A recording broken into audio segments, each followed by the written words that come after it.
Hi, and welcome to 9 to 42, the podcast from the team at the Guitar Show UK. Join us for interviews, updates and chat with artists, influencers and those that manufacture the gear that we love.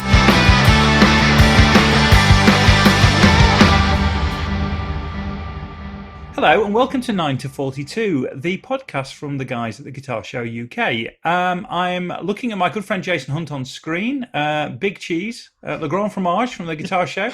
That's not going away, Jace. We're sticking with it. Oh, great. I'm all right, thanks. How are you? I'm really well. I'm hot. I'm hot. Are you the petit fromage then? If I'm the grand fromage. What were those Dairy Lee that weren't Dairy Lee? I'm a laughing cow. You're a Baby Bell. A Baby Bell. Oh, I like Baby Bell, provided you don't insert the word "end" onto it. So I'm fine with Baby Bell. Yeah, probably am actually. I don't know. I'm a fine, mature something. But anyway. You already got sidetracked. In fact, that's a question we can ask our guest in a second. And with us is Lee Wrathe.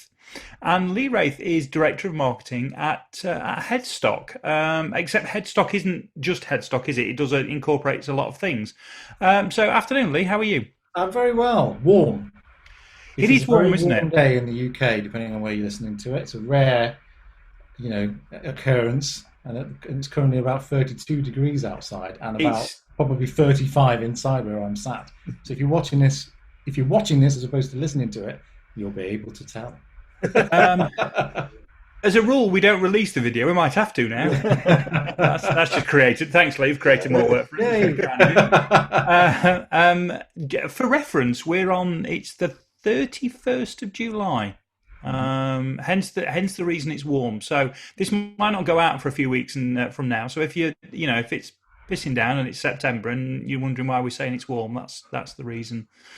Sorry, guys, messing up your. Oh no, you're fine. Our entire podcast life is out of sequence, so I shouldn't worry about it. There's nothing professional about anything that we do, so don't give that a second. Welcome to my world. Welcome to your world. So we'll start with a biggie. What does being Director of Marketing at Headstock Distribution entail? Ooh, it's almost what doesn't it in some respect.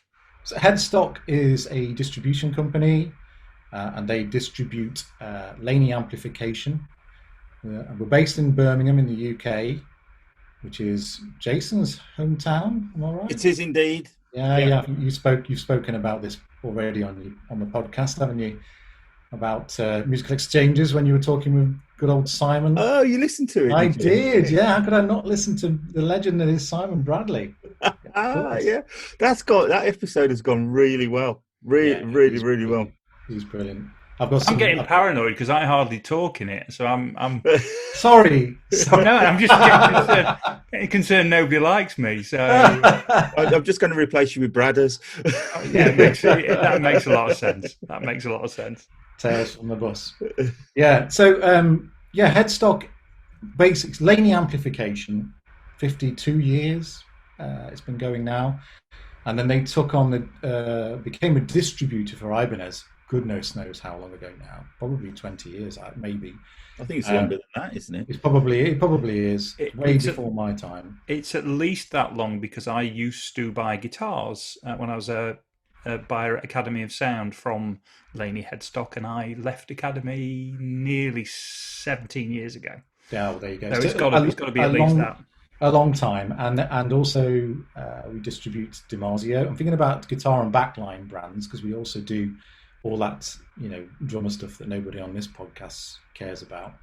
But I deal with I handle the marketing using inverted commas there for those who are listening for Laney amplification globally, Ibanez UK, DiMarzio UK, and also True Tone. Who do all the one-spot pedal, so power supplies and that kind of thing, and the Route 66 pedal, which is an amazing drive pedal. So because of the route I've taken into this role, I'm still kind of sweeping the floor at the same time as worrying about budgets. Right. Because one of my primary roles is creating content. So I make the videos, the demo videos for the vast majority of the guitar and backline products. And when I say make them, I mean appear in them, film them, do the audio, edit them, upload them, add the tag, have to do all of it. And as an Ibanez artist, and I use that word loosely, prior to joining Headstock, that's continued as well. So if I'm making an Ibanez video, generally speaking, it will then be taken by Ibanez Hoshino Global and will go out on their pretty huge social media channels.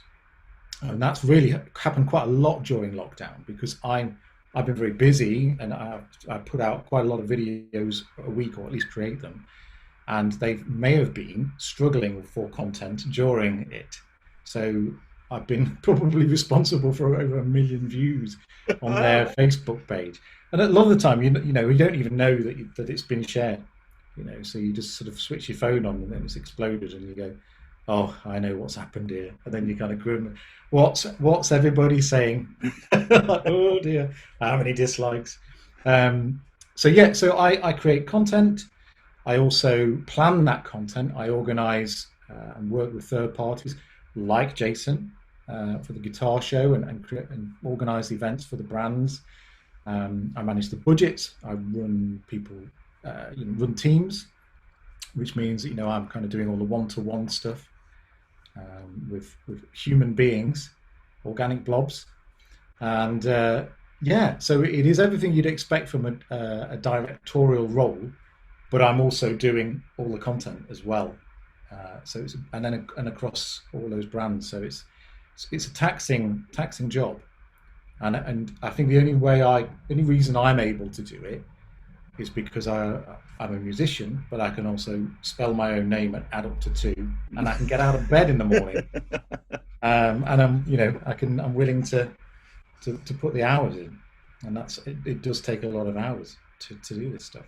But I'm blessed because James Laney, who is obviously son of the founder and current CEO, and has been for quite a long time now, is a fantastic guy. Really is brilliant boss. I do have to say that because I work on my own in an office on my own generally, and Laney's or Headstock is 8 miles from my office. I've spent a lot of Fridays sat in the kitchen for Chip Friday at Laney, which is a bit of a tradition, and it's a really welcoming place where nobody bats an eyelid that there's some bloke that they don't really know who he is sat in the kitchen talking rubbish, eating pie and chips on a Friday lunchtime. Well, I think that tradition comes from one of the other legends at Laney, very specifically Laney, Simon Fraser Clark, who's the brand manager. And he's done lots of different roles over the 25 plus years that he's been there, but everything from all the marketing, right from the beginning of okay, this is how we do this, and now he's the brand manager. So I've taken the marketing stuff off his hands, and he's just such a character. I mean, that's the great thing about Headstock and Laney, is that when people start working there, that's it. They're pretty much there for ad infinitum, and so. You've got people who have been building amplifiers there from the get-go, and Simon's one of these people who can go, oh yeah, he's got this very specific Worcester accent. Oh, it's Worcester / is it Bolton or something? No, he's not Bolton. Have you seen League of Gentlemen? Yeah. He's from pretty much where in and around Royston Vasey. Seriously, he is. He's like, are you a shop? No, I'm a lady. It's very UK-based humour there for those listening in Zimbabwe. But Kenya, Kenya, we've got listeners. Kenya. Had listeners. Yeah. He's a legend, and he has this. He's very not set in his ways, but he has a very structured week. So Fridays are, Chip Friday. Are you having chips? Are you chipping? Is what he says. Are you chipping? So and I didn't have, because I'm not from the West Midlands. I had no idea what battered chips were until I Black landed. country chips. Yeah. They are awesome. I mean, they will kill you, but they are incredible. I mean, what kind of maniac? For those people that don't know, they are chips that are battered individually, which is like taste heaven and artery hell. Yeah, you can feel your heart slowing as you digest them, for sure. And then just to clarify for me, that's a chip that's been fried, taken out of the fryer, put in batter, and then fried again. Yeah, pretty much. Okay, so it's a double fried chip, except that double fried wasn't enough. You had to add an extra layer of batter as well. Yeah. It's one of these things where if you are going to partake in the Friday ritual, and I very often don't, because I spend maybe two days in the office where I'm filming and capturing content, and then I'll be here in this room that anybody watching can see, which is where I sit and edit the videos that goes out, and that's usually the end of the week. So I often miss out on Chip Friday, which is why I'm going to live to probably 50. We'll see. But yeah, so it's a really lovely place to work. The people are fabulous, really nice, and all hardworking, just honest, nice people, you know. And I think that's how they like the marketing to be. You just want it to be, this is the product. Do you like it? There's no kind of clickbaity type of vibe to it at all. There really isn't. Probably to our detriment at times, but hey, it's who we are. We are, that brand, and we've been in that part of the world for a long time, and we make good products and we believe in them. And that's Headstock. It's kind of what I do. There's always something else. I could probably think of a billion other things I have to do on a day-to-day basis. But generally speaking, I'm planning the content and also making it. So how do you go from, having trawled through your social media, as I told you earlier, right back to the very, very start? Did you know your first YouTube post was the 22nd of March, 2012? Was it really 2012? Yes, it was. Wow. So I was quite late to the party because YouTube started in 2006. The only reason I knew YouTube existed was I was already demoing. I was doing boss demos. In fact, my very first boss demo was to go with what is the GT100, which is the multi-effects unit, for those that know, down to Andertons. And I remember Jamie Dorr, who was the boss guy at the time. He's much further up the food chain now, Jamie. But he rang me and he said, can you go to Andertons tomorrow and take the GT100 down? And I was like, I don't know where Andertons is. He was like, oh, it's Guildford. They've got a YouTube channel. Have you ever seen it? I was like, no, I don't. I've never been on YouTube. This is 2012. So it's been around for 6 years. Guffery's exploded. I mean, so much has happened. I didn't know any of it. Didn't know anybody on it. Anyway, so I went down to do the Anderson shoot. Met Rob, didn't know who he was. Met Lee, didn't know who he was. But that, and so it was one of these kind of like, oh. So you're Rob? Okay, nice to meet you. Are you here to do some videos? Well, yeah, that's why I'm here. So I played. And then Rob and Lee were very, very kind. You can actually watch that video. It is my very first video is online, obviously, because it's Andertons.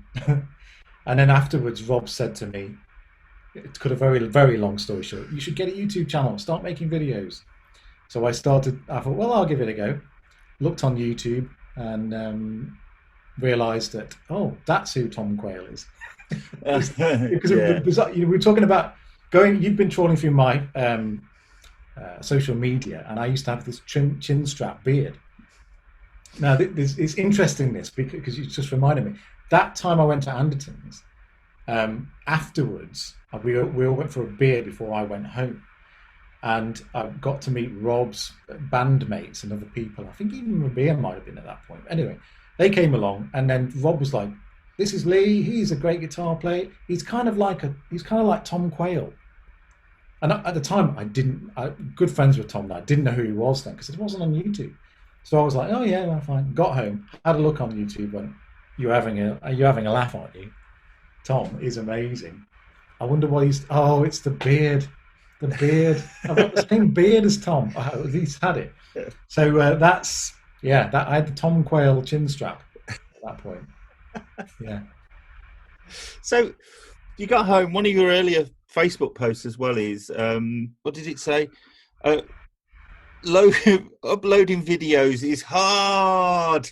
That would have been me. That would have been either me moaning about the fact that how I was editing them was on an old PC, so everything that I was, and it was literally grabbing the footage off your phone and putting it on there. No experience whatsoever with video editing. A PC that wasn't capable of anything really, probably handed me down from somewhere or another, and it was like stop motion animation. The edit. So the first, I don't know, couple of years of my YouTube channel is me editing videos, having made them on my phone, and having that level of skill and also that level of equipment to be able to, create them. That's why they look so shit. So are you self-taught on video editing? Oh yeah, absolutely. Yeah. The only thing I'm not self-taught at would be my ability to organize my life, because I did 13 years as a detective sergeant in the police, project management and stuff like that. So at the time I was doing the boss demos, I was also doing that. So that was my full-time job. Boss demonstration is not a full-time job. It's a as and when freelance thing. Can't live off that. I know a lot of people could and would, because they might do a bit of teaching and a bit of this and a bit of the other. I got into a very much a pay-as-you-earn lifestyle, and then that was it. I'm not brave enough to go, right, I'm going to be this full-time, hope for the best musician. I have to have a job. That's just who I am. That's how I can sleep at night. So, I was doing the boss stuff whilst also doing that. But I think if I hadn't have gone through that sort of 13 years of institutionalization and regimented structure and consequences for things not happening, then I wouldn't be able to do the job I'm doing now, for sure. I probably wouldn't have got the job because I wouldn't have been able to have been organized enough to have it. So, there's no anyone out there who's looking for a changing career. You don't always have to, but just take the elements that are beneficial to you, and just apply them elsewhere. Anyway, so you stopped being a policeman? When? Yeah. So what happened was it's a long story, but because I started making videos and I was the boss demonstrator guy, I was obviously on YouTube. I gave I did one of the boss demonstrations to the Dawsons. I've been able to unpick this, so I know the story. At the time, I was just like, I don't know how this has happened, but this is why. This is the real crux of it. I was giving a demonstration to the dealers in the UK at Boss headquarters in Swansea. One of those dealers was Dawson's Music. So the buyer were there and various different people. And you do them, and it's always funny, those things are. But, everyone goes out the night before, has far too much to drink, and then the next day they have to endure all of the demos, and the poor old demonstrator has to do all the demos and repeat everything 5 times. Anyway, so Dawson's, I think, were and still are, a very old piano retailer, but that, obviously they became a much more varied music retailer. And then they were starting to see the benefits because they brought somebody in of e-commerce, but they were way behind the curve. Anderton's really were the leading light, trailblazed that whole thing. Then you have GAC, and you've got PMT at the time, jostling kind of second place online in terms of video views. I'm not talking about profit and loss or anything like that, but just that. So they desperately needed to join the game because we're a big company, 13 big stores across the UK in 2013. So I had no idea who they were because I just wasn't the guy that goes to shops. I knew musical exchanges. I knew my local Academy of Sound, which became Sound Control, a little shop called the Music Inn in Nottingham. That was it. I didn't shop online for guitars. I just wasn't part of that world at all. Just played it, just liked the plank of wood, and that was it. So they contacted me and said, I don't know if you'd be interested in doing this, Lee, but we're looking for a videographer to do this. And I said, well, I couldn't do it full time because I'd have to earn that what I'm earning over in the police.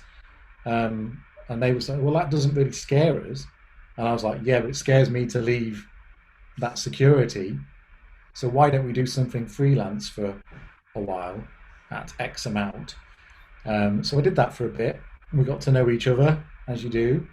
And it got to the point where it was probably costing them more than what the proposed amount of my annual wage would be just to do the freelance, because they were seeing like a 70% increase in sales from the videos, you see. So I left in 2013 to go to Dawson's full time. And that's when I went from this pretty taxing job to being able to sit in my pants all day. Like, oh, you're looking at me now. And I was, because they were learning what the process was, and it was a brand new role. They were like, well, look, can we have 10 videos a week? And I was like, that's probably a push, but I can do 5. So the early Dawson's videos were far. I mean, I literally would receive the guitar, take it out of its box, tune it, first take demo, put it back in its box, next. And then I'd spend the rest of the time editing on this knackered old system to be able to create it. Yeah, because it was really funny when I was going through your videos earlier on YouTube.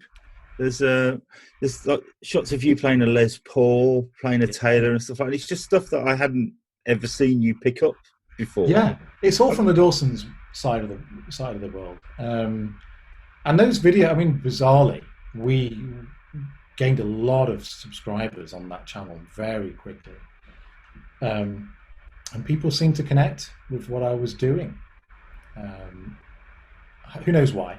But that's really nice. I look back on them and cringe now. If I look at what I produce now, they're more like adverts, yeah, or 4K video, all that sort of stuff. I mean, I'm sure, hopefully, in 5 years' time, I look back at these and go, God, they were crap.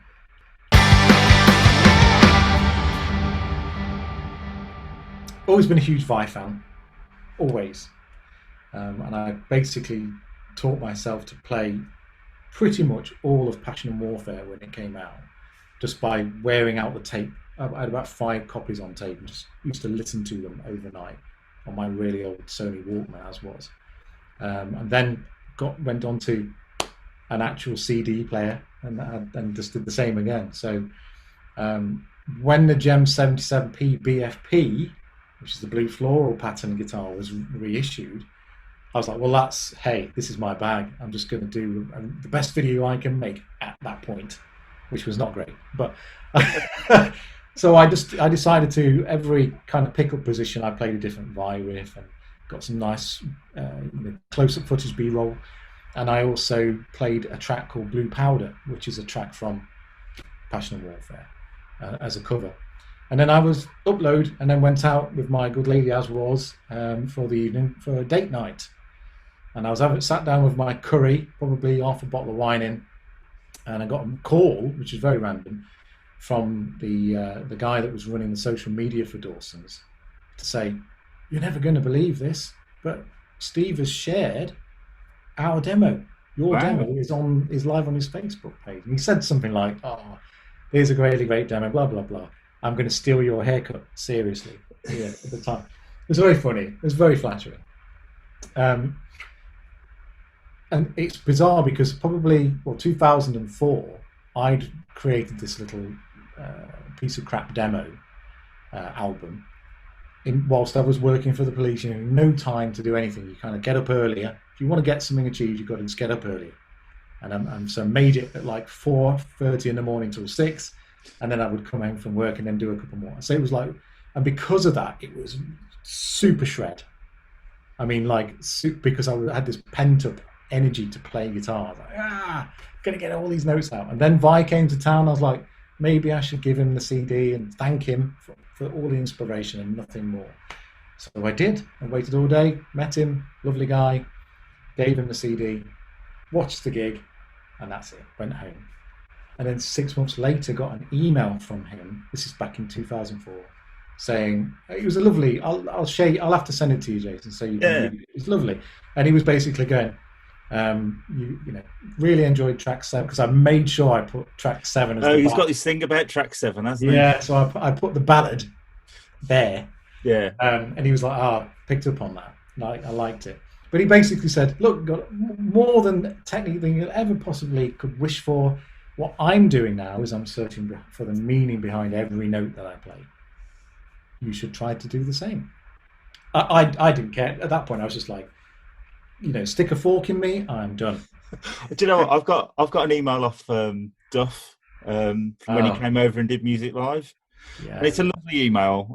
Thanks me. It's from him and Susan because his wife came with him. That thanks me for having a lovely trip and blah, blah, blah, and a lovely meal and everything.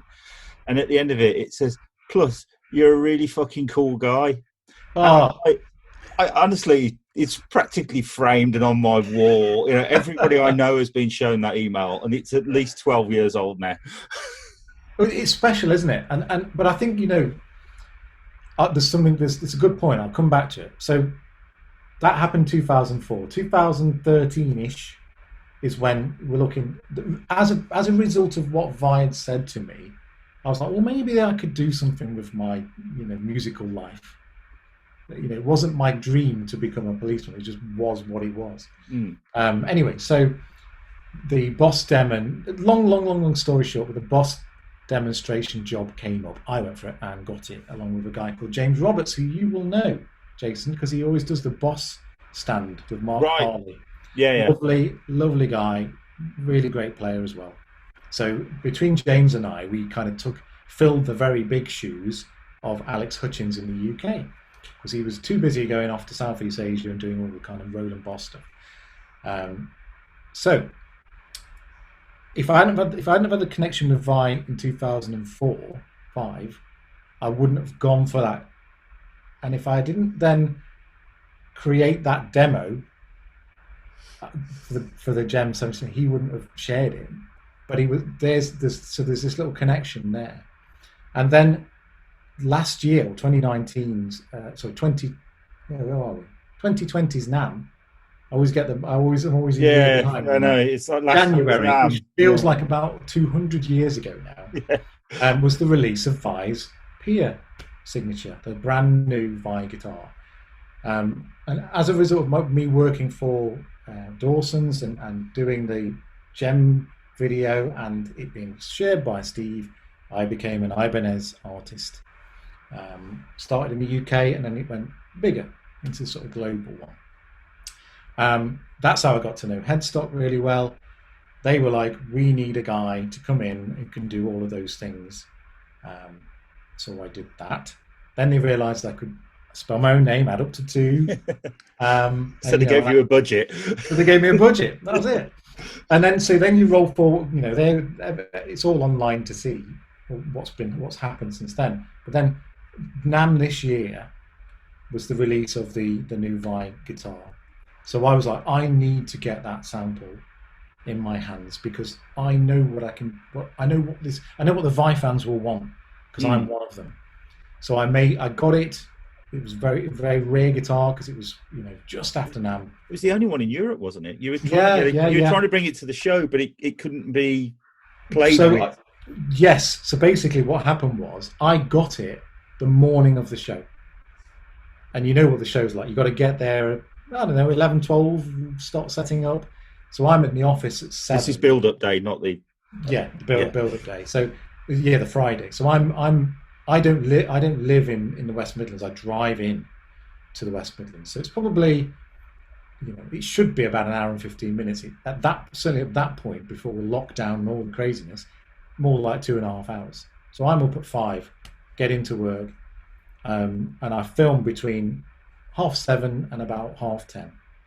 That's thinking up the music, playing it, filming it, getting all the B-roll, putting it in a case, then going, right, better start packing the van to get to Jason. And that was that. And I was like, can we take it? And they were like, well, this guitar has to go and do the rounds to Andertons, to all the all the dealers, and it has to be pristine. So their videos don't have a big chunk knocking out there where someone's going, "Oh, this is great, this is good." You wish you could just imagine fingerprinted up. So I couldn't take it, just couldn't bring it. But straight after the show this year, I had 2 days off, which I usually do because I take the loo days for Saturday, Sunday. And I spent them just getting that video together. So just creating all the kind of historical Vai gem stuff that you see at the beginning. Sorting the music out. Because what happens is I just put a click on, and then I play because I can hear it in my head. What's happening behind it? Then I get home and I go, right, where's my bass? Right, what drums need? What strings need to go on here, if anything? So I created that video, and then I was like, because of the position I'm in, I'm able to send it to him. So I was able to send it to him, not with my, "Hey, how you doing, Steve? I'm going to just, it's been a couple of weeks. He was like, I haven't spoken to this guy since meeting him in 2004. He doesn't know me from Adam, but I sent him the video, and I didn't expect a reply, but it's more courtesy. We've done this. This is what we're going to do. Blah blah blah. And I'd met him. I'm getting my timeline mixed up here because I had met him at NAMM because of the release of the Pier, and told him the arc of the story. Yeah. So like, this is what I'm doing now. I helped set this day up. How amazing, long day. And I wouldn't be here now at NAMM doing this if it wasn't for what you said to me right the way back then. And then when you did this, that's why I'm here. And then I was able to go, here's the video of your guitar. He absolutely loved it. It was amazing to get that feedback from him, which is lovely, absolutely lovely. So it's for me, it's like the perfect job. What I do now is the perfect job. I've got a similar story with Rick Parfitt. Rick Parfitt, yeah, which is which probably explains the difference between yours and my guitar playing. But he came and did music live for me. I think it was about 2008, 2009, something like that. And I was stood in the green room chatting to him. I mean, the best part of all was that Rick turned up in a chauffeur-driven Rolls Royce wearing a fur coat, which is exactly what I want my rock stars to look like. Yeah. It was proper old school rock star. And again, I was telling him that the reason why I started playing the guitar really was that, and I remember it because they Quo released an album called 1 + 9 + 8 + 2 = 20 years of Status Quo, 1982. And to celebrate their 20th anniversary, they'd done a gig at the NEC, Prince of Wales Trust sort of thing. And I think Charles and Diana were there. I mean, so we're going back a million years. And I was supposed to be doing my homework, but I was watching it on the telly because it was broadcast live. And I can remember being utterly transfixed. And at that moment, deciding to grow my hair, much to my parents' disgust.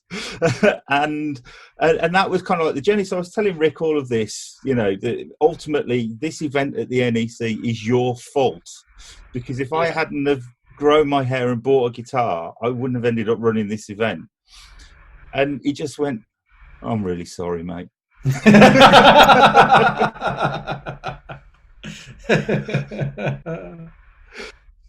Bless him. And you wouldn't have been, creating these shows, which are for me my favourite, event other than NAMM. But it's less, NAMM's an incredible amount of work for anybody who has to go there and actually do work. Oh, it's insane, NAMM, and I find it really hard to explain to people what NAMM's truly like.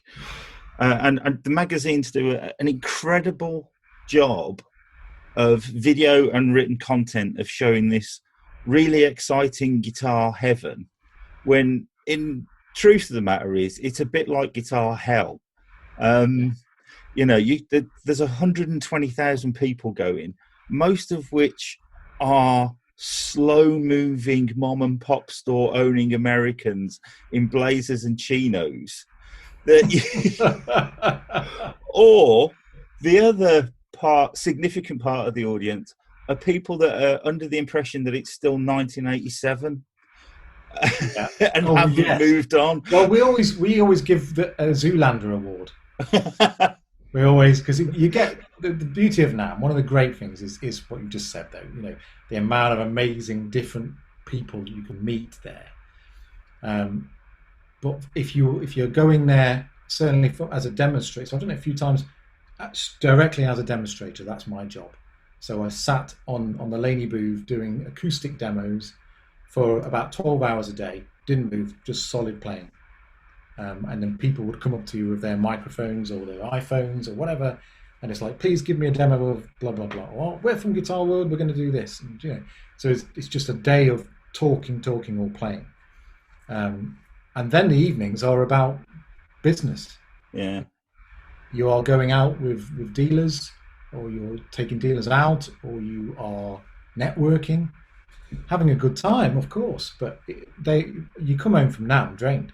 Because they are just completely. The only time you're not working, certainly from my side of the fence, is when you're asleep. Even if certainly what I do now is all of those things, but also speaking to our distribution network, creating content, organising artists who come over and want to leave their bag, and blah blah blah blah blah, and you're just coordinating all of that in the run up and also the release on social media for products. And then I'm running between two completely big brands. So I'm Laney, and then I'm running over to the Ibanez side of the world to do bits and pieces for UK dealers as well. So it's very taxing. Now the Yam Show, it's just it's the same vibe in terms of, you know, the weird and wonderful, you know, descending upon Birmingham. But it lacks the glamour of Los Angeles, though, doesn't it? We don't see Los Angeles anyway, so it looks the same inside. Yeah. You know, I see the morning walk into NAMM, which is usually sunny, apart from one year, and then I see darkness when I leave of an evening. I don't see any of the daytime at all. So, but your show's great because of the community spirit. So all of my peers will go to the show. I might take me a year to see them, and they all sort of descend, and they tend to hang around on the Laney booth because we just let them jam. So people just jam. And you do free beer on a Friday as well, don't you? Oh, that's the NAMM show. I'm talking about your show. Oh, right. We have something called beer on the booth at NAMM, which is for you know, friends and dealers and distributors and artists. But it usually coincides, and I can say this, where I've just been from an annual meeting, and I've only done this twice. You know, James Laney and et al., Paul Oldfield, we've been doing it for years. But it's to go and have a meeting with Larry DiMarzio about DiMarzio. And Larry is the world's greatest raconteur. If you could get him on this podcast, you would need days, because he's got so many, and all the stories are gold. I mean, like, seriously, he's got pictures of Van Halen at 19 that he took before they were really big. His like very first photo shoot. Yeah. Larry's taken some of the most. Didn't he supply? Was it? He's from New York, isn't he, Larry? Do you know? I don't exactly know where he hails from. Probably. I think that. Sorry, I realise I mention them practically every podcast, but I'm fairly certain that he was friends with Kiss when they started, and all of the Kiss guitars had got DiMarzio pickups in them because he was making them in his flat in New York. He was the pioneer of that aftermarket, you know, pickup stuff. But in equal measure, some of the most iconic pictures that we've seen of guitar players in their poses on magazines and in catalogues, all that stuff, Larry's taken. If it's not Larry, it was Neil Zlozauer. That's it. They were the two. So to meet him is an experience. It really is. And he's talking business, but he's also feeding us booze. That's and you're politely going, well, thank you. So, you know, you're tired anyway. You've just been necking booze, and then you get to beer on the booth, and you have a couple of pints, and by then I'm like, oh, slightly toasted. On a slightly different note, have you seen that new Van Halen book that's just come out? No. To be honest with you, I'm not a map. I think his playing's amazing, but I'm not a big Van Halen fan. I kind of, it's a photo book of time spent at the 5150 studio that was supposed to be a shoot for a day or something and ended up turning into a year with a photographer hanging out there. So amazing. I bet it's amazing. Well, I ordered it and I got an email off them this morning that said it's been shipped next week because they're in California or wherever the book's from. I mean, it costs $50, so I'm quite looking forward to getting that. That'll be amazing. Yeah. Well, there might even be pictures that Larry's, taken in there. Who knows? But yeah, so he's an amazing character. And sometimes you sat there in the moments where you go, I'm just going to pinch myself because I'm sat having a drink with Larry DiMarzio and he's telling me these amazing stories. That's the NAMM thing, though, isn't it? I can remember having a drink with Jimmy Dunlop. Bizarrely, it's terrible because I hadn't really, when you don't realise who you're talking to until you walk away. So I was on the Dunlop stand having a drink with Jimmy Dunlop and Alice in Chains. And then I walked off and I went, oh God, that was Alice in Chains, wasn't it? Just too late then, you can't go back. Yeah, I didn't know who you were before, so can we have that conversation again? The one where I said I didn't like Alice in Chains? Yeah. I didn't mean that at all. No, you do wonder what you've said in those conversations, but that is the weirdness of NAMM, really, is that you never know who you're going to end up having a drink with. People make NAMM. They make all these shows. So we go, bringing it back to your show, the YAM show, as it's affectionately known. A couple of years ago, going out for a meal with everybody on a Saturday evening, created the Curry Club. I'm sat next to Simon Bradders, who was on last time, depending on where you want to put this episode, and I'm like, this Simon Bradley, amazing. I used to read your stuff in Guitarist and blah, blah, a whale of a time. And he's such an eloquent and, funny guy as well, isn't he? Did it make it in when he was talking about he wouldn't do another book, but he considered doing the Gem book? Well, yeah, I remember listening to that and going, oh, well, maybe. Just send Simon and Steve an email that goes, Steve, you should talk to this guy and he should do a book, because I think he's the first thing writer. Steve would do. The first thing that Steve would probably do is probably drop Brian, Mr. May, Dr. May, get it right, a call or a mail or however they communicate to go, is this guy okay? Yeah, obviously. Brian would say he's a bit of a dick, but he's all right. but he's our dick, so that's okay. Yeah. So that was meeting him, and he was telling me all the guitar, because I remember, guitar tuning notes, and and it just happened to be that the guy that did that was sat opposite. He was like, "Hey, guess what? Do the voice." I was like, "What the hell's going on?" And then I think it was. Not last year, the year before, I was doing something on stage with not Shoegate. Tom Quayle. Yeah, Footgate.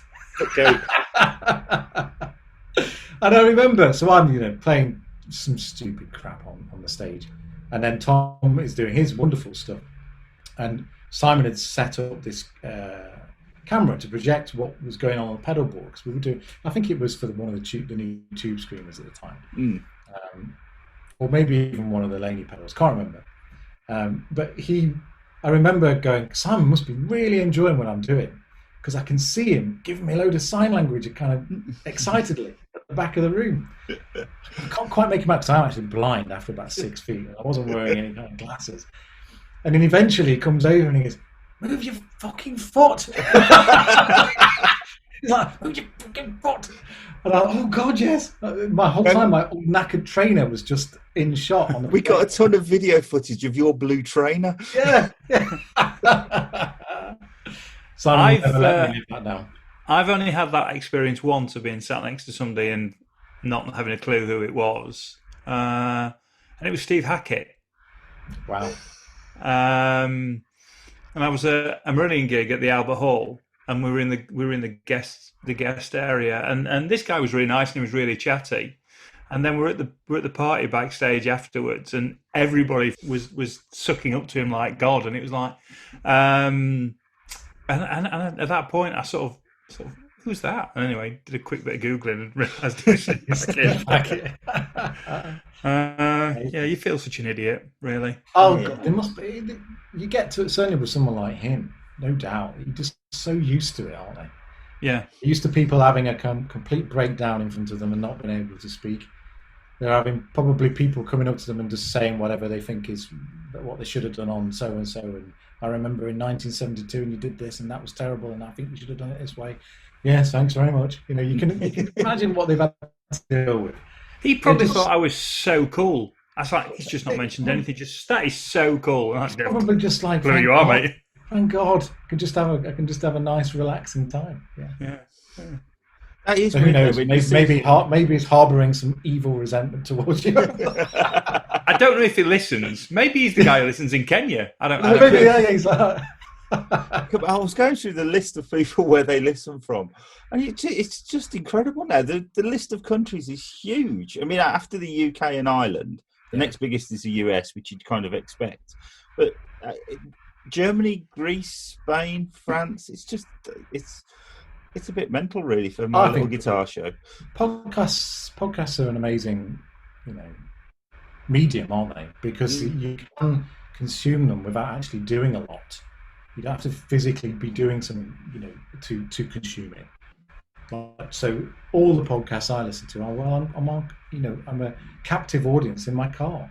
Mm. For this one, you don't have to think that much either. You don't have to think. But that's it. People just want, probably just want to have, some escapism. Well, it's better than listening to the news at the moment, isn't it? Oh yeah. Well, you've only got to do that once, and it's just repeated, isn't it? Constantly. We've just entered into a second stage of lockdown. Because you're up north. I am indeed in Kirklees. I'm just at home Firth, last of the summer wine country. Wow. But yeah, so what that means, I don't think anybody really knows what that actually. Well, it means that you can go indoors if you're going to buy something, but you can't go indoors and meet people if you're just going to visit a friend. Yes. Yeah. Isn't that strange? or you can all get pissed as long as it's in Wilkinson's. Yeah. I don't know what aisle. Go to Argos. Go to Argos while you're drinking, and then you can flick through the laminated Book of Dreams while it's still there. But that's been discontinued. It has. Do you know what? Last night, this is how sad I am. I was like, oh, you can get them all online now. I'll just have a look at 1985. So I went through the entire Argos catalogue of 1985, and then I did 86 as well. I went, I better go to sleep now. I was looking at stuff that I was like, wow, I had one of them. I really wanted one of those. Oh God, was that only £4? Why didn't my dad buy it? But it's because of the equivalent of 50 quid now. The best thing I ever got from Argos was a test match cricket game, and it was like I can picture it. And you had a little thing with the bowler where you flipped sort of his hand, and it was like a half a straw that it went down. Yeah, and then you had to do that. I love that. I wish I could get that again. It was amazing. Get on the Argos catalogue. Check out which year it would have been. I didn't spot it. In fact, I did. 85. Check out, and it is in 1985's catalogue. Right. It's got Ian Botham on the front. Yes. And I can't remember who else. Yeah, Beefy Botham, and then the other guy. Willis. Yeah, it must have been Bob Willis. Bob Willis. Bruce Willis. That would be an amazing cricket match if Bruce Willis was wearing his vest. No. Well, 85 would have been moonlighting era. He'd have of course. He hadn't been stuck in a microwave. No, he was still trying to chat up Sybil Shepherd, wasn't he, at that point in time? What was it? It was Madeline. Wasn't she called Maddie and... Oh, I can't remember. I love moonlighting. I really did love moonlighting. Moonlighting was great. I know it existed, but I've never seen it. Oh, it's brilliant. It was a real precursor to some of the other things like Friends and some of the things that came behind it, because they did some weird things. They'd have weird episodes, and sort of kind of they'd pick themes for episodes, and one of them was a medieval. They did a kind of a riff on Shakespeare for one of them, and they're very clever, very ahead of its time. Oh, I'll have to check it Didn't out. he break the fourth wall as well, long before Deadpool? Didn't he kind of like wink at the camera and stuff when silly stuff was happening? Oh, he could have done. He could have done. Yeah. It's worth checking out. Absolutely worth checking out. He was working behind a bar, wasn't he? He landed the job straight from that. Yes. Okay. Yeah. And I had his album that came out off the back of that. Oh yeah, I've got the album. Bruno plays the blues or something, was it? Or something? I thought it was Return of Bruno, but it's Return of Bruno. That was. Are you guys Star Trek fans? It's all right. Do you remember Next Generation? With Picard? Yes. Jean-Luc Picard and Data. Do you remember Data? Yeah. Yes. Data. The guy who plays Data, and his name is gone flying out of my head. I usually can remember it.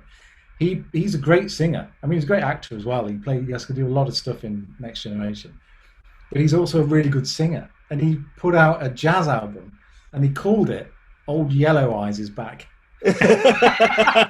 It's brilliant. Seriously. Oh, it is great.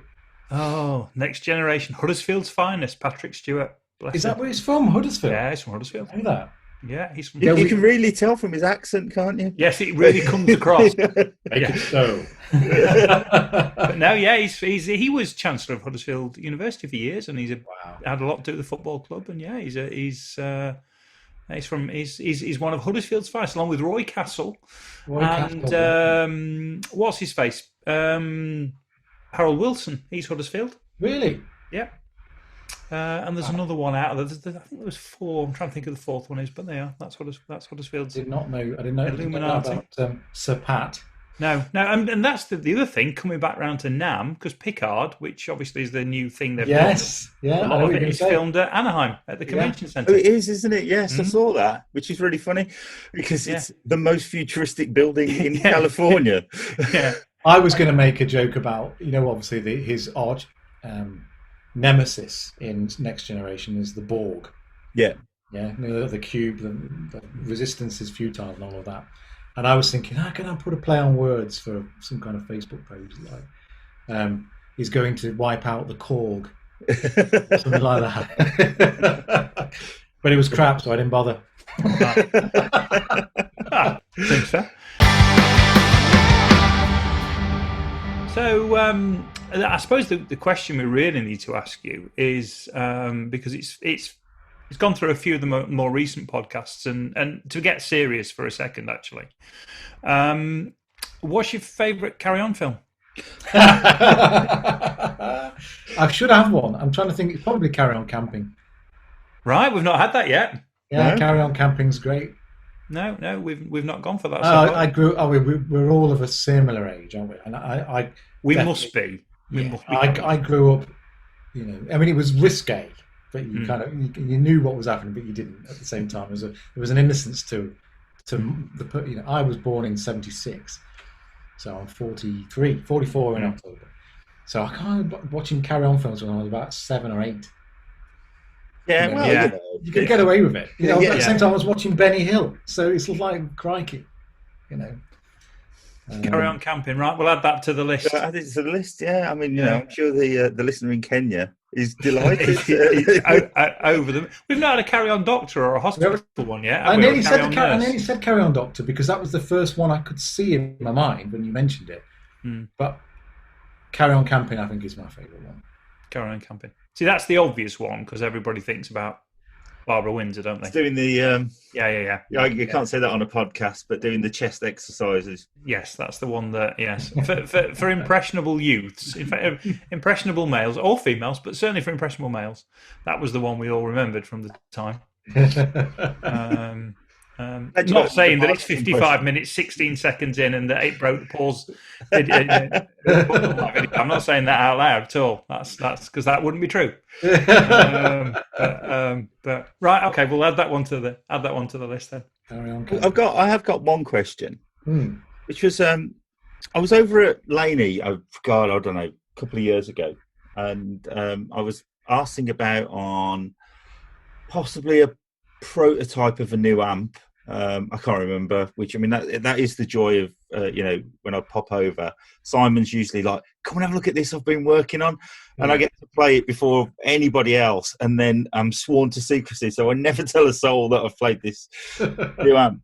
And I was doing my usual, I don't know, G D A kind of playing, and you looked up and you went, "Oh yeah, I forgot you're like a band guitarist, unlike me."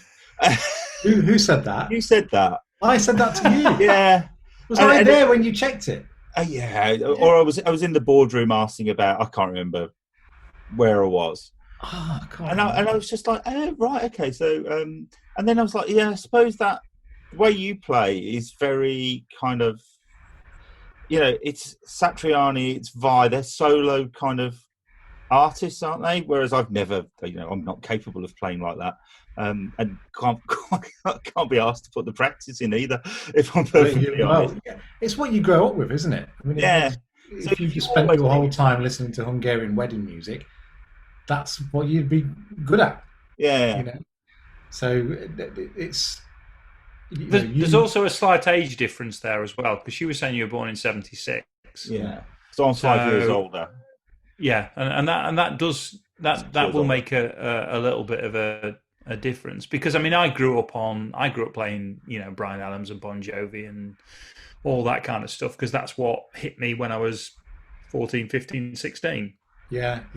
Whereas when did Passion Warfare come out? Oh well, the thing is, the reason I play like the way I do, whatever that is because I played without a pick for years and years and years. I started playing when I was 4 because my dad was in bands and he taught himself to play from the Burt Whedon book. So I grew up in a house full of Hendrix, Zeppelin, Queen, Django Reinhardt, Les Paul and Mary Ford, just constantly. Dire Straits, lots of Dire Straits. And the Shadows, and Clapton. And my dad would just go out and he taught himself to play these things, and he was in his kind of function band. And I would go to the gigs, and it was the early 80s, so you could let 5 or 6 year old into a working man's club with all the smoke down to everyone's knees, and I was on the dance floor waiting for watching my dad play. I bet they'd serve you a shandy as well. Oh, I had shandies, yeah, knocking them back. Yeah, so that's the I learned to play songs. So I learned to play all my campfire chords, and then I could play pentatonic scales and blues scales to play along to bits and pieces, and I did that for years. I didn't really play in anger until I was about 14, but I already knew how to play by the time I got blown away by right. I could play Queen stuff and blah blah blah, but I wasn't. It was kind of like, I do a bit of guitar, I enjoy doing that. Now I'm going to go and kick a ball. Now I'm going to go and do something else. Now I'm into mountain biking this week. Whatever it was, I zoomed in on as a kid, definitely like properly focused. And then when it came around to guitar at 14, I just went, poof. That's all I'm doing now, nothing else. That's it. And I literally did nothing else but play guitar from about 14 to 19.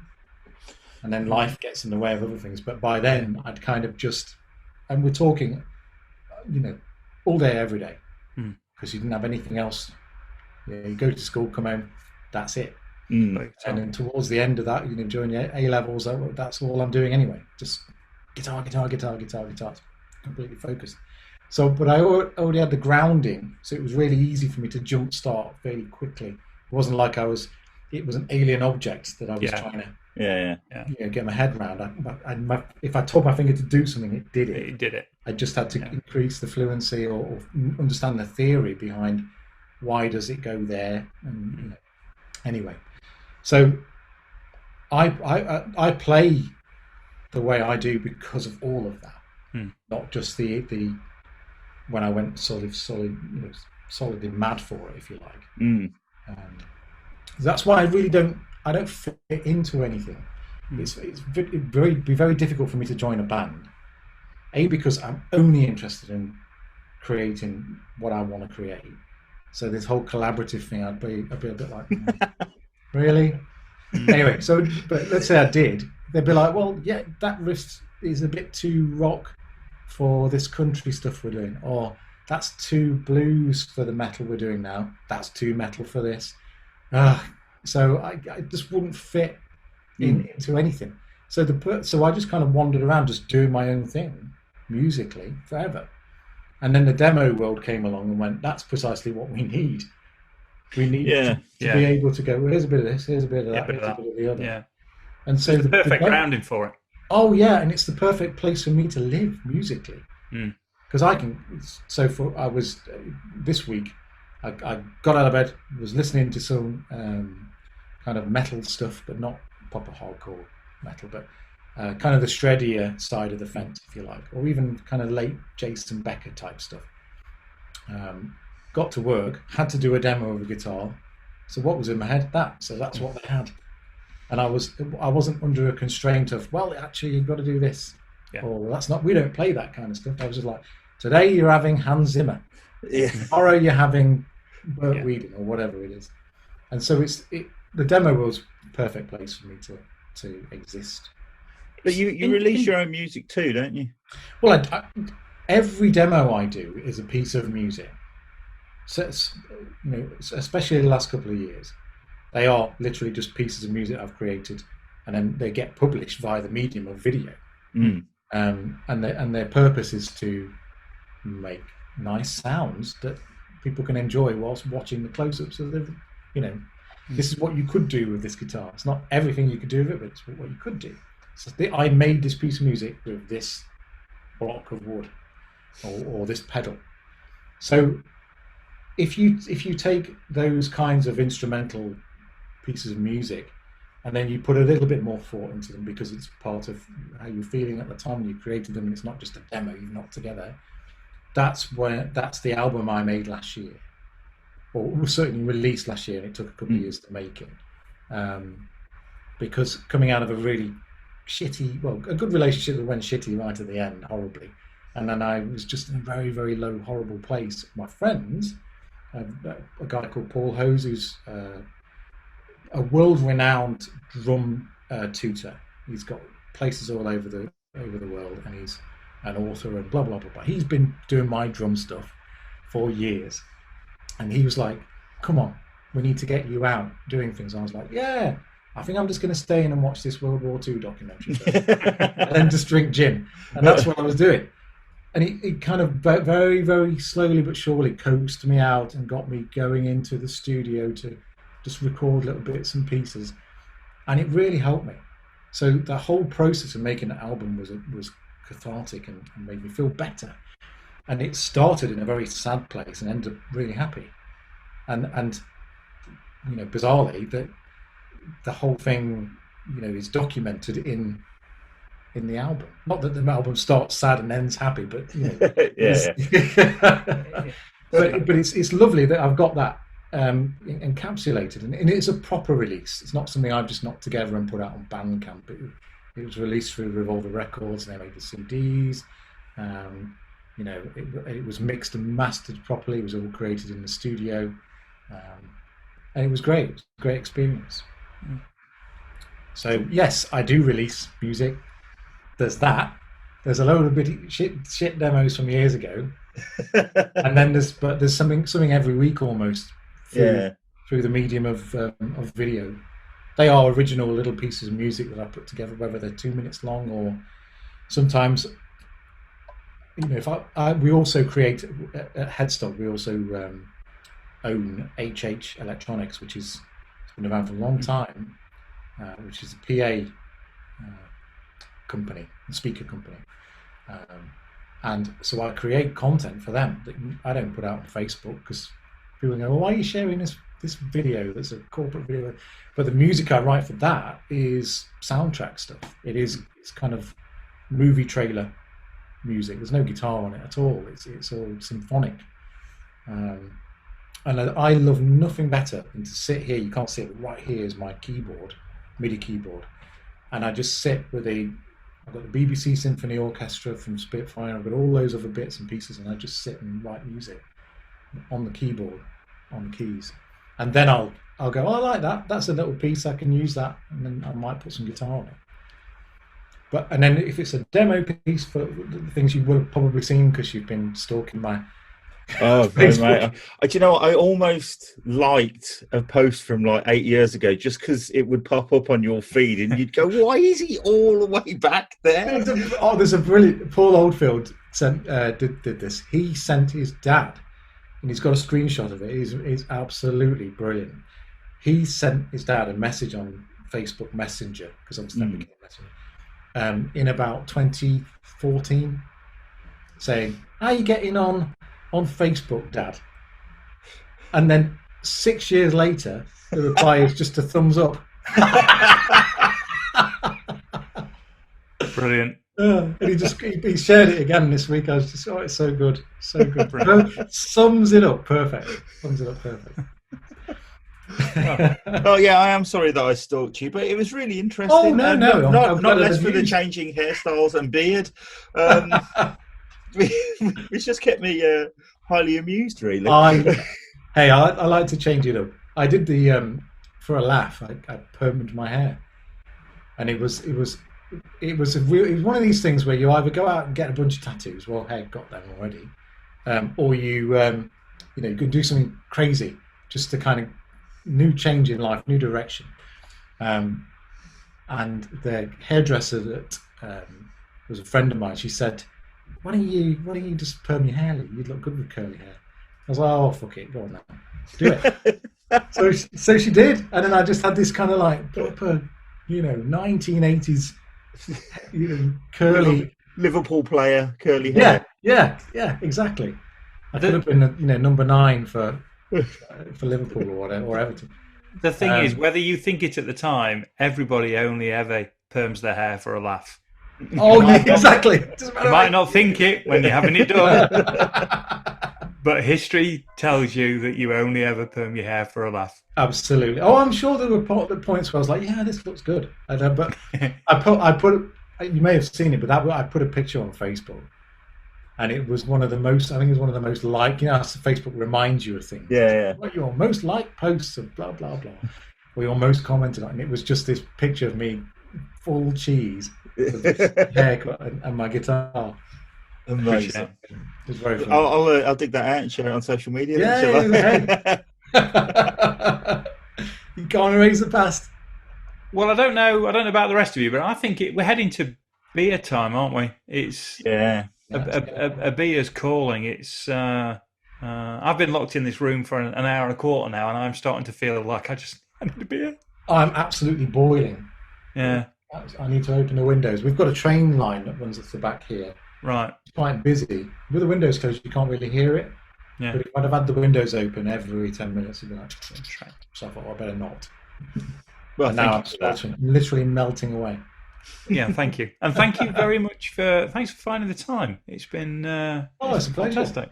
Absolute pleasure. We'll We'll have to do it again. Oh, anytime. I tell you, we'll have to try and get Simon on here. Simon Fraser Clark. Yeah.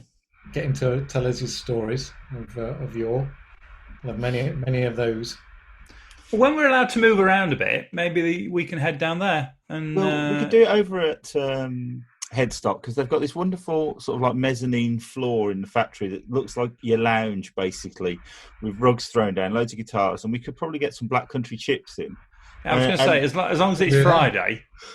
Yeah, Chip Friday. Got me Chip Friday. And then you can tell the rest of the world something that I've grown up with and fully aware of, but whenever I mention battered chips, anybody who's not from round here is like, what? I had no idea. No. Seriously, until I was, and that I think that was my reaction. Oh, are you chipping? I was like, yeah, Dave, I'll have some chips. And Simon, oh yeah, are you having battered chips? I was like, touch me where? Guess what? Well, it's the first I've heard of it. It's the first I've heard of it. So definitely. I think it is not just a Birmingham thing. It's a Black Country thing. It is a Black Country thing, yeah. Which I'm just starting to understand the difference. Because every time I go, oh yeah, Birmingham's, they're like, you do Black Country. Black Country. It's like, what? Sometimes when I first started there, I had to have Simon used to translate for me. Because there were one or two people whose accents were that strong that they'd come and say something to me, and I wouldn't have a clue what they were saying. And then I would look at Simon and go, "He said," and the other person would be like, "Yes, like, oh, okay." I know. Yes, I did used to drive a Ford Mondeo. You're right. When I moved out of the area, I mean, I didn't move that far, but I moved into Birmingham rather than from the Black Country, and I'd also got a sales job. So you end up with that situation, don't you? That people can't understand you, or you drop your accent a little bit, and it was a very conscious effort on my behalf to kind of like soften those edges for my job. And I can remember going back. I used to play football on a Monday night. We used to play at Walsall Football Club's training ground. We used to hire it for the evening, and we had this. We didn't really have a strip, but we all wore the same colour top, same colour shorts, and then for a bit of a laugh, we'd all wear the socks of the football team that we supported. So I'd be in West Brom socks. So I don't own football socks, right? I'm not that much of a fan that I've got the full kit. So I had to go back to the West Brom ground and buy some West Brom socks from the club shop. And when I got in there, I realised I was the poshest person they'd had in that day, and I am so not posh. Excuse me, could I possibly have some large men's socks, please? and then I realised that go back to see West Brom, and I stood on the terraces as a season ticket holder for years when I was a kid and a teenager and stuff. I couldn't understand a word they were saying anymore. It completely fallen out of my head. That slang, really. It's crazy. The UK is so bizarre for that, isn't it? I mean, you drive 20 miles. I mean, I can go from here and go 5 or 6 miles north, and I'm hitting kind of Mansfield and North Nottinghamshire and the edge of Derbyshire, and it's like they'll say things like, "Can you see bod in field?" I'm like, "What?" "There's a bod in field." "You mean a bird?" "Yes, a bod."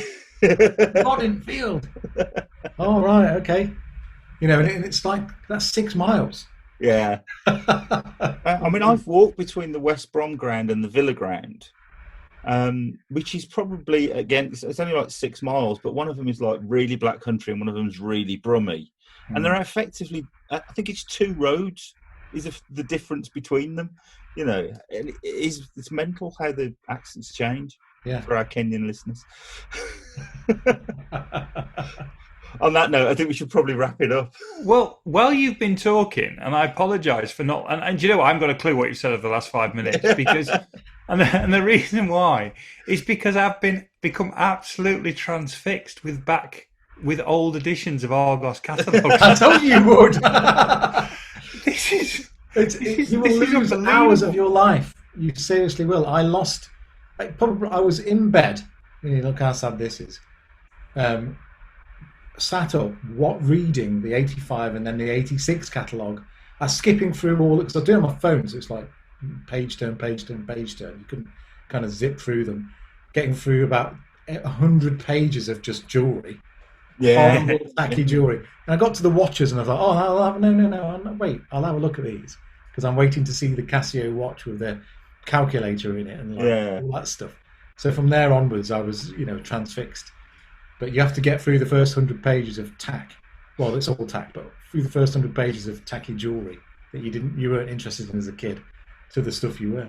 But, well, I'm looking at 1980 to 1981, and I'm looking at the handheld video games. I'm looking at car radios, and the expensive ones had a cassette. Yes. Do you remember Tin Can Alley, the shooting game? I do. Yeah, I do. I never had it. It was one of these things that was, I think they almost stopped making it by the time I was old enough to go and be allowed to have it. Let's put it that way. But I knew of it because it was one of these things that they were advertising on TV at Christmas, because that used to be the thing, didn't it? Yeah. All the Hasbro toys, all of the games. Bizarrely, but in the 85, in fact, it might even be the 81 catalogue. God, look at us, fucking cork sniffers. I remember, yes, the Argos 81 catalogue has the Atari 2600. But quite strangely, the year after, no games consoles whatsoever. So I don't know why. Strange, because one of the years they have a Commodore 64, Sinclair ZX Spectrum, and then the year after that, and then again, all gone. Forever, they're all gone. So Right. it's like maybe they blew up so much that they were just like, we don't have to sell this in Argos anymore. Well, we really thought I thought we were going to talk about Laney and Ibanez and Steve Vai and stuff, but no, the Argos catalogue has taken up most of it. Hey, it's just what was on your mind. Yeah, I'm sorry, but this is now because this is going to be my new thing. I am going to lose days to this now. I told you I would. can see it. That is amazing. I'm really pleased you came on with that. That's It was Bill Bailey, wasn't it? I nicked his quote at the beginning about the laminated book of dreams. Yes. Bill Bailey quote. Oh, I think we should probably wrap it up then, so Ant can spend the rest of his evening sat in a darkened room on his own, looking at Argos catalogues. You have a beer and that's it. You're gonna be there. I know. I'm lost now. I'm gone. Thanks for that, Lee. Welcome. Cool. Right. Well, unless you've got anything pithy to end with, Jace. No, I'm not a pithy kind of guy. No, not really. In which case, seriously, thanks, Lee, for coming along. It's been absolutely great. We'll speak to you all soon. If you've enjoyed the podcast, please subscribe. Please like and please share. That would be fantastic. And I'd like to sign off in Kenyan, but I just haven't got a clue. Oh, I was supposed to look it up in Icelandic, wasn't I? Oh yeah, we haven't done Icelandic either, have we? No. Okay. I'm really trying to stay quiet at this point. I know you can really want to be trying to do accents on a podcast. It's going to end badly. Well, let's just call it a day at that then. Yeah. All right. Take care. Thanks for having me. No problem. Goodbye, everyone.